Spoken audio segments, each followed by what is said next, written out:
Group 300, JJ the CPA here. Hope you're doing well. Save. So a couple of things, when you think of save, you're thinking of probably retirement or setting something aside so that you have more later. But I want you to really think through, what are you saving? Are you saving yourself? Are you saving time? Are you saving money? Are you saving resources? And the reason to just think about what it is that you're saving is that it indicates to you what you value most. And it may be, well, I don't value money the most, but I'm saving money so that I can retire and be home more, let's say. So what you'd be valuing there would be what? The result, of course. But are there things that you're saving, just go with the obvious, money, so that you have some if you run out? And in essence, it's a temporary save, kind of like somebody's building up inventory, right? They're building up inventory, which means they're saving products to sell later.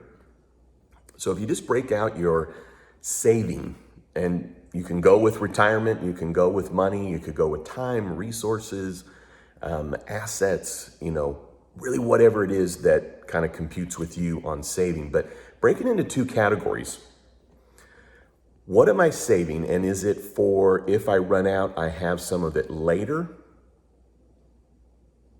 Is it I'm saving up a little bit at a time so that I can stop doing what I'm doing now? And really, when you think about it, there's very different motives there.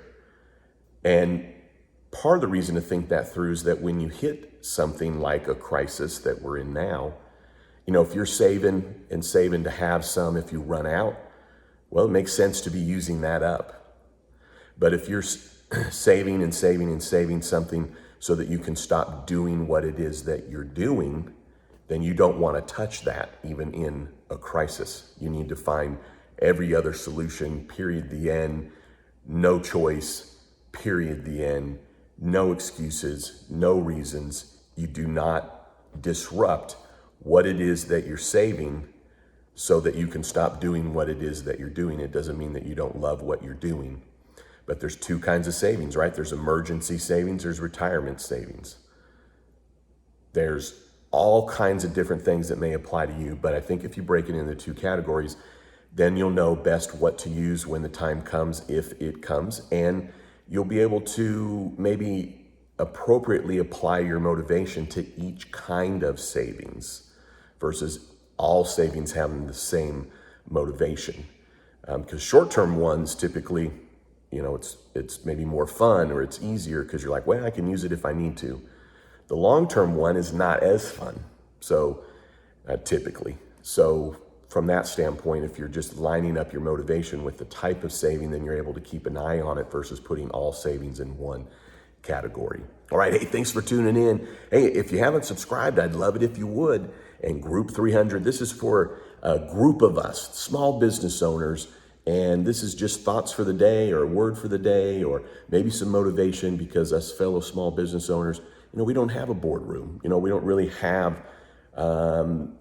that same kind of camaraderie that we maybe had when we worked somewhere else or worked in another company, or even the same kind of camaraderie that you might find in a larger company. So I'm a small business, you may be a small business, maybe you're a key employee, a very highly efficient employee, part of the team, but Group 300, I love it that you're here. And whether you subscribe or not, and there's nothing else to it other than if you want to consider yourself a part of Group 300, then you are in. All right, have a great day.